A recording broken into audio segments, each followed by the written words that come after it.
Hi guys, hi. Um, Thank you for the amazing response and all your questions and comments and yeah, like so many things. I could do 20 videos right now just based on things that you've asked me.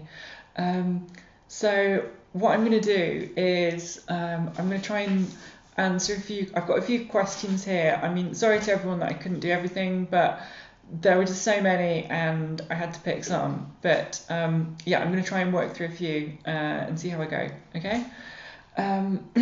So first one is from Shy Girl to Be, and she said, "Who are your trans role models?"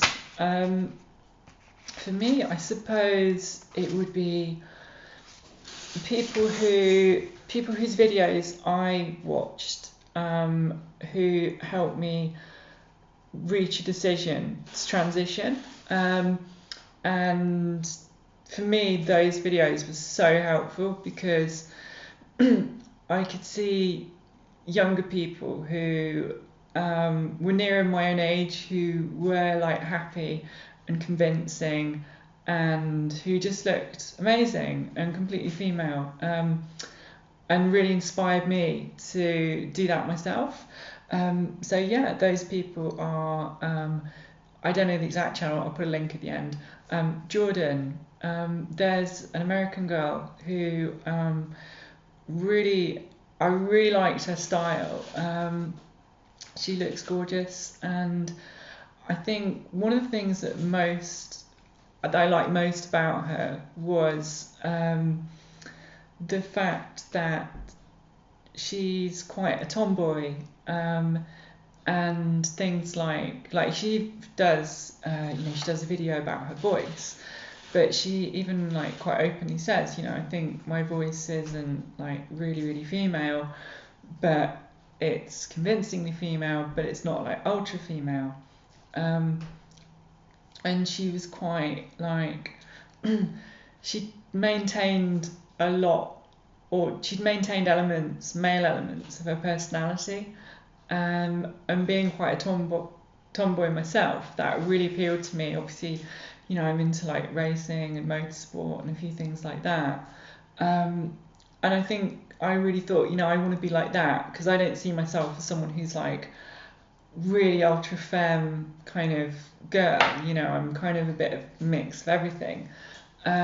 So yeah, she really inspired me. Candy FLA.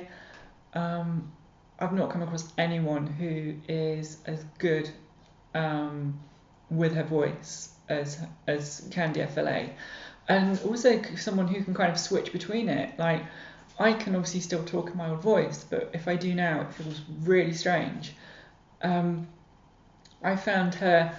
I watched so many of her videos, and I really learned a lot from her. I mean, a lot of what I've learned with my voice in the last, like, second half of my transition has just been learning and playing around and my voice evolving.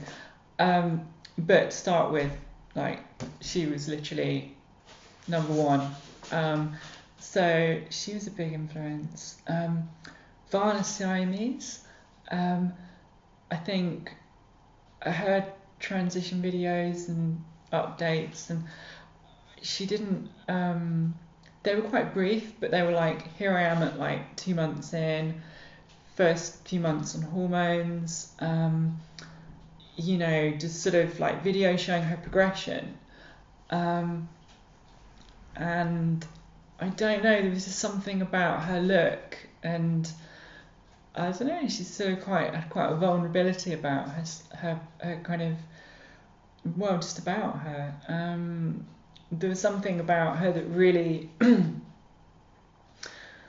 don't know, I just kind of thought I would I perhaps thought my own transition would be a bit like hers in a way, for some reason, represented through pictures. Not that that tells you a great deal about someone's experiences, but I think the way she looked and the way she developed throughout her transition, I kind of hoped that that would be me a bit. So she gave me a lot of hope. Um, yeah. So they're the three people that really kind of inspired me as role models. Beyond that, a really close friend who I had my FFS with, who I didn't know before I went for my surgery, but I met her there. She had surgery a few days before me, and it was just really, we just hit it off. She doesn't speak English, but I speak the same language as her as a second language. So we spent a lot of time just talking, and she was a bit older than me, and she transitioned quite a long time ago, and she just taught me so much about being a woman, really. And she's a very glamorous, beautiful person anyway. And she just, I don't know, she's kind of like a mentor, almost like a kind of big sister to me, like during that sort of, I don't know, like 10, 12 days. And I've got girlfriends who have been really supportive and really helped me, and pointed me in the direction of like fashion and things gently, and that's been really cool. But I don't think for a moment that unless you're actually trans yourself, you can ever fully get inside the head of someone else who's trans. And she, obviously being trans herself, just really opened my eyes to, like, at that point I was passing and stuff, although I'd still not had FFS, and I was starting to feel more comfortable in myself out in the open world. You know, when I was shopping for clothes, I wasn't rushing anymore, and I was taking my time and all that kind of thing. But I think I still didn't really, I still had a long way to go in terms of both seeing myself as a woman and feeling comfortable and feeling like I could really express my own kind of femininity and find my own kind of way of what is my femininity, how do I express that, you know, without trying to just emulate somebody else. And I don't know, just spending time with her, like shopping, and we had such a great time. We went to like loads of restaurants and just generally like a lot of shopping in Marbella, and yeah, she just really helped me grow. I think I took a big leap forward from meeting her, and just kind of understanding a bit more about what it is to be a woman and what it is to be a trans woman, and an attractive, glamorous, this is for her, you know, attractive, glamorous trans woman who, like, when I met her I was just like, wow, you know. So yeah, that was a big, she is a big inspiration to me. What else? Okay, Kat emailed me privately and said, in hindsight, what are some experiences, thoughts, or things you wish you had known or done early in your transition? It's a good question. I mean, I'm gonna go out on a limb here and say that I think I got a lot of things really right early on in my transition, and that really helped me. And those were taking your time. You know, from me deciding in January that I was going to transition, like, this is it. I didn't go full time until the end of June, and I took a lot of time to speak to people in my life, talk to all my friends, my neighbours, everyone like that. Everything went quite slowly, and I think that really helped because it gave people time to get their heads around what was going to happen. So that was good, but other things I wish I had done. Don't let people impose their decisions and their kind of what they think is right for you on you. Um, I'm I'm a lot more assertive now, but I used to be very much like I would try and keep the peace. I would try and keep people happy. I would do what I thought people wanted me to do, to make them happy or whatever. Um, and back then, I was sort of too easily swayed by the people because I didn't really know what I was doing. I was just, I'm going to commit to this and I'm going to do it. And other people would perhaps be like, well, we're just not ready for you to do that at work, or we're not, you can't come here and do that because it's just going to be weird for these people, and things like that. And okay, you have to be tactful and think about other people, and that is really important. I'm not just saying do what the fuck you want. But there were times when people steered me into things that I was like, now I look back and I think, do you know what? I should have just stuck to my guns and kind of not gone with that. For example, terrible decision with my hair. You will see in all my early videos. I mean, when I started transition, my hair was actually, there's a video of me as a guy, my hair's probably about this length. And I was like, great, my hair's at a stage where people, someone can actually, do something with it. I'm in a good place. And somebody advised me to go to this hairdresser, and it was a good hairdresser, an expensive, top, high street, I mean, she charged me a fortune. She completely ripped me off, sold me like every single product. I'm not even going to tell you what I spent there because it's embarrassing. But she basically, I went in there and I was like, I don't really know what I want, because I didn't. And, just what do you think? A few ideas. Obviously, I'm in guy mode at the time, and I don't even know what my style is or how I like to dress as a woman. And I just gave her free rein, and she totally ruined my hair. She basically bleached it like the same colour as that. And it all kind of, a few weeks later, like all this bit kind of snapped off, like all this bit snapped off to about, I can't do it, it's really hard, to about that long. And it's taken me, 2 years for my hair to kind of recover. So yeah, don't let people just, even if they mean well, don't let people just sort of try to convince you that this is a good thing for you. And obviously you've got to use your own discretion to know. Sometimes people did talk me into things and it was a good idea, but sometimes know what's best for you. Often you do know what's best for you. Don't let other people put crap ideas in your head. And also I wish I'd read some more fashion magazines, because I went into I wasted so much money buying clothes that nothing went with anything. And I found now I know what my style is, which is kind of quite eclectic. And I don't know, I'm sort of a bit sporty at times, a bit I don't really wear anything like really flowery, but I do quite like wearing dresses. I do have a floral dress. But I don't know, it's kind of, I don't like to look too English, if that makes sense. I like to look a bit different, but obviously that's not different in a bad way, different in a good way. I don't know, and just random style.